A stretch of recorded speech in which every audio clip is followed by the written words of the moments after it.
Parenting of any kind is not for the faint of heart. You're taking kids to school, you're taking kids to sports practices and other activities. You're buying groceries, you're putting everyone to bed and keeping them on that bedtime routine. You're cooking meals and cleaning up the kitchen every single day because for some reason, that's how the world works. And often you're also working a full-time job and trying to support your family financially. And then you add in the fact that kids tend to be loud. They tend to yell and play and laugh really loud, and we love it, but at the same time, it can be so overwhelming. So if you are an overstimulated parent, just know you are not alone. I have been there as well. And today I'm gonna share 3 of my best tips for how to cope with life as a parent who is feeling way overstimulated. So let's jump in.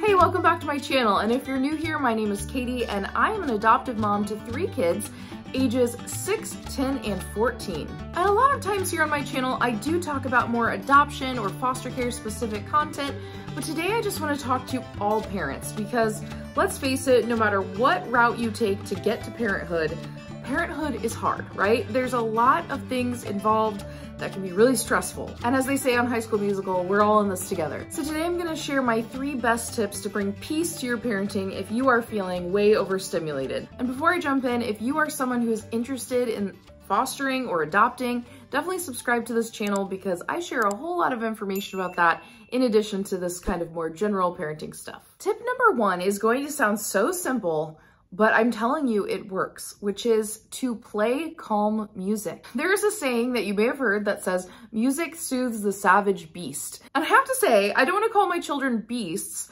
but it works on them too. If you are someone who gets really overstimulated by your kids just yelling or talking super loud or anything like that, sometimes kids just feel the need to make noise. They just feel the need to fill up empty, quiet space with noise. And there are tons of reasons for this. And obviously we want our kids to talk to us, tell us about their days. We want to engage with them, but playing calm music can actually really help our kids calm their minds, especially if you have a chatterbox kid. I have a couple of those. If they just talk, no matter what, it's like if there's silence, they have to be filling it. And even if they're not really saying much of anything or they're stretching out a story to be 10 minutes long, that would normally be 1 minute. Sometimes they just need a way to engage their minds. And so they're talking to do that. And instead, what we can do is we can play calm music and you will be amazed at how much quieter and more calm your kids can be. Now, obviously, if you're playing really exciting, upbeat, fun music, that can actually amp up the mood, which is really fun too. Road trips, we play a lot of classic Disney songs and we get pumped up, but at home, it's really great to play some classical music, or one of my favorite things to do is to turn on like the Piano Guys, I think they're called, any sort of like kind of pop music, popular music, but it's just an orchestra version. So I think the Piano Guys tend to do piano and violin or cello, and it's just so much more peaceful, but it's still songs, you know. And I can tell you that this works because I was a teacher for many years, and on days where we had more quiet individual work, I always knew that if I played music, calm, relaxing music, the kids would focus so much better than if I didn't. Because again, they like to fill that noise and they think, oh, we should talk. When I would play music, they would sit there and they would work quietly, and I noticed a whole lot less disruptions when I played that music. So I'm telling you, it works. And so I was curious about this, so I did a little bit of research. There's an expert named Jane Collingwood, and she said this type of music can have a beneficial effect on our physiological functions, slowing the pulse and heart rate, lowering blood pressure, and decreasing the levels of stress hormones. Music, in short, can act as a powerful stress management tool in our lives. So what I love about this is that's helping not only our kids calm down, but it can also help us regulate our emotions, regulate our heart rate, and lower our blood pressure. I mean, I don't know about you, but being a parent can make your blood pressure go a little higher sometimes, right? There's stress involved, and anything we can do to improve that, I'm all about it. I don't know about you. So it's really easy. Play some calm music. You know, we'll do soundtracks from different movies. I'm a big Harry Potter fan, so we will add that sometimes. Just try it out. You'd be amazed at how calm of music you can find. If you're a Disney fan, they have a lot of Disney calm piano mixes. I've seen Taylor Swift calm piano mixes. You can probably find anything on YouTube. So if you try that, let me know. I'm really curious. This next one may surprise you a little bit because it doesn't feel like it has a direct effect, but I'm telling you it does. And this is to reduce clutter in your home. Because here's the thing, there are a lot of things we cannot control with our kids. We can't control the type of day they had. We can't always control their emotional reaction to something. We can't control if they're going to be in a great mood or a bad mood.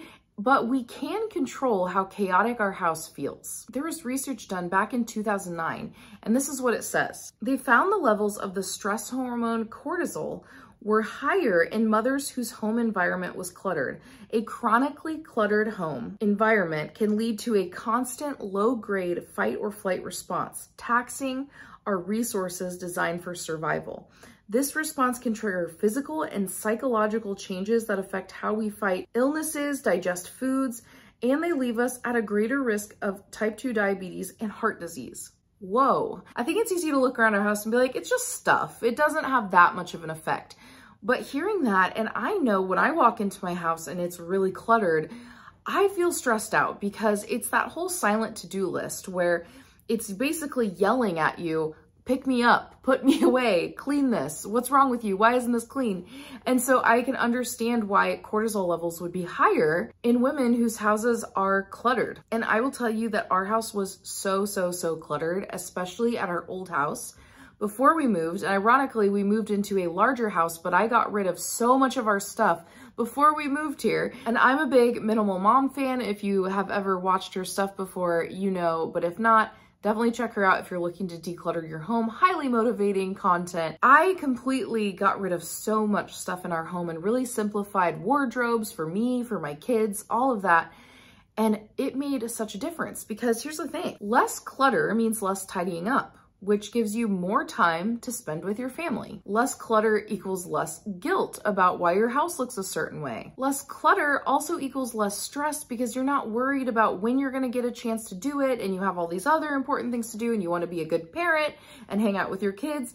It just eliminates one of those things. And also, I think if you're someone who's really overstimulated, we can't, as parents, always control that noise stimulation. Now, obviously, I talked about the music, which can help a little bit, but kids are loud, right? So we can't always control the noise stimulation we're going to get, but we can control a lot of the visual overstimulation by reducing our clutter. And I think sometimes when people think about reducing clutter, it feels like, oh, it's gotta be this huge, big project where I pull everything out and then I make a huge mess.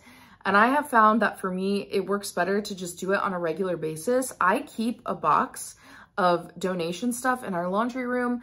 And as I walk around the house throughout the week, tidying, cleaning up, I find stuff regularly. We drop off regular donations. And it's also helped me spend less money because I realize how much stuff we buy that we don't end up using. So I don't buy as much now as I used to. So many great reasons, but if you're feeling really overstimulated, you will be shocked at how much more time you have because it's easier to clean, it's faster to clean, and you're not gonna have that visual clutter and visual overstimulation when we're definitely gonna be getting the auditory overstimulation with our kids, right? All right, and our last one is to set boundaries as a form of self-care. Yes, we even need to set boundaries with our children. I know that we live in a super child-centric society right now in America where it's your whole life revolves around your child's sports and activities and you pay tons of money to have them involved in things. But I want to push back against that a little bit. I think that it is not actually beneficial for kids or for parents to make your whole world built around your child. This can actually put a lot of pressure on your child to be everything to you and to feel grateful all the time for all of the sacrifices you're making. And it's not modeling to them what healthy boundaries look like. So how can we set some boundaries to have self-care as parents? Well, first of all, I am a big proponent of quiet time. Quiet time is a half hour or an hour. You can do it on the weekends if your kids are in school. You can do it in the evening. Some people will do it like the hour before bed. That is time where your child is in their room and they are playing quietly. They might be reading. They're not using technology. And that is a time where you know you can get stuff done. As a parent, that is so helpful. Or you can use that time to relax and to not feel overstimulated for a little bit. We have done this for years on Saturdays and Sundays with our kids. It's interesting because our kids, you know, at first fought back against it a lot and they didn't get it. Like, why do we have to do this? And now there's a part of them that enjoys it because, you know, they get to play with their toys by themselves. No one's out, they don't have to share with anyone. They're not getting in arguments with anyone. And it has been amazing for my husband and I to be able to just, you know, have a moment to stop and talk about our finances, or just to hang out and like rest for a little bit without anyone asking for things. So definitely use that time. I highly recommend that. And you don't have to feel guilty about it. It's 1 hour. It teaches your child to play independently. They still know you love them. And then you have more energy to be more present with them when they're out of quiet time. Another great boundary you can set is boundaries around your bedroom as the parent. Now, I know this could be controversial. I know there are parents who have their kids come like cuddle in bed with them or all of that. And I'm not saying that can't happen. But I'm saying that you train your kids to treat your room with respect. So what that means is they don't just walk in your room, open the door and come in. They don't just, even if the door is open, walk right in and ask you stuff. They knock. And so that is something we've taught our kids to do from day one. They knock on our door. They say, can I come in? Once we say yes, they can come in. It's not like our room is 100% off limits and they're never allowed in there. But they know that it is a space that is for us and that we expect them to knock before they come in. And there are times where they'll knock and we'll say, no, not today, because I'm, you know, putting away laundry or there's a bunch of stuff out here. And for us, that's helped our room be a place that feels like a sanctuary. It's not somewhere I'm followed into if I'm, you know, emotional or just need a minute to myself. It's not somewhere where someone's gonna burst in on me as I'm doing something I need to do. I have boundaries around that. And it sounds really simple, but it does go a long way. And it's funny because even our dog will use it. Our dog sleeps in our room. And there are times where the kids are just like playing with her a lot and she's getting a little tired of it and a little overstimulated herself, I will be like, where'd she go? And I'll end up finding her in our room, laying on her little dog bed and just hiding in there. So even dogs need boundaries, right? We all need a little bit of a break sometimes. And I will say with that, if you're going to expect your kids to knock before they come into your room, you should do the same for them. Knock on the door before you come in. It teaches them good boundaries. It teaches them respect for their space as well. And I just think it can go a long way for your mental stability to have that space in your house that you know is a sanctuary for you. This other boundary is gonna be maybe a little controversial as well, but this is not to put your kid in every single sport and activity. First of all, they do not need it. It has been proven that kids need independent, free play that is not structured. It's part of what helps develop their brains. It's part of what helps them just develop their social skills. And we have a problem in America where we are constantly putting our kids into structured activities. And in fact, there's a lot of shame. You're a bad parent if you don't have your kid in a traveling sport if they're good at that sport. You're holding them back somehow. I want to push back against that narrative because we found that when our kids were so overscheduled, we were exhausted, they were exhausted. We oftentimes would end up like grabbing food out instead of making a meal and sitting down together. We didn't have as good a family time. Now that we have cut back on activities, we have dinner together every night as a family and we talk about our days and we ask intentional questions. And my kids have been so happy. They spend time playing outside with their friends, being creative, using their imaginations, and they don't have to be in all these structured activities. And the way that we do this is we have our kids pick one activity. It's one kid's turn at a time. So for example, one year, my daughter was in a musical. And so while she was in that, no one else was doing anything else.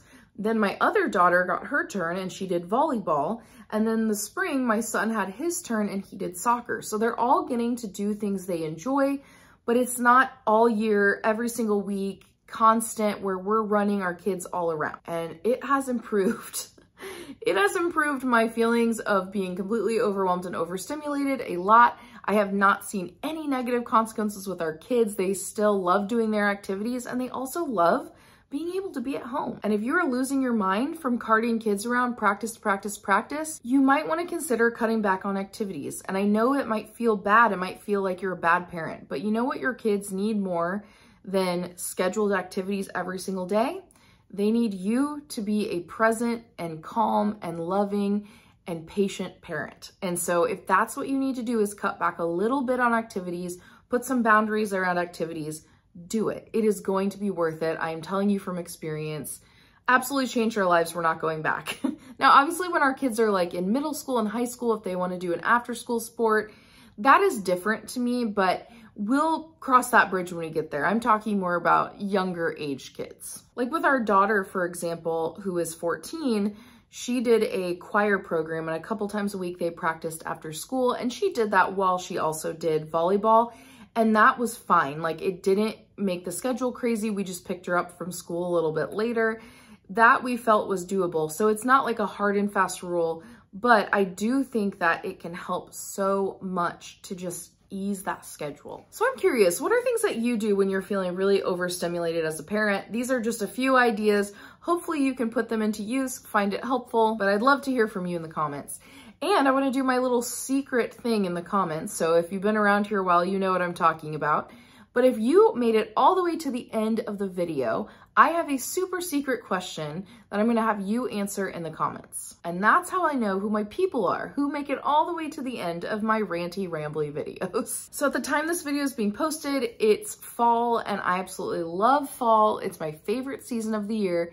So I would love to know, what is your favorite season of the year? So if you can drop an emoji in the comments of your favorite season, just as a little hint. So like for me, I would probably put the little leaves or the leaf, you know, or a pumpkin or something, a jack-o'-lantern, because I love fall. So be creative, find the emoji that works for you. Let me know in the comments.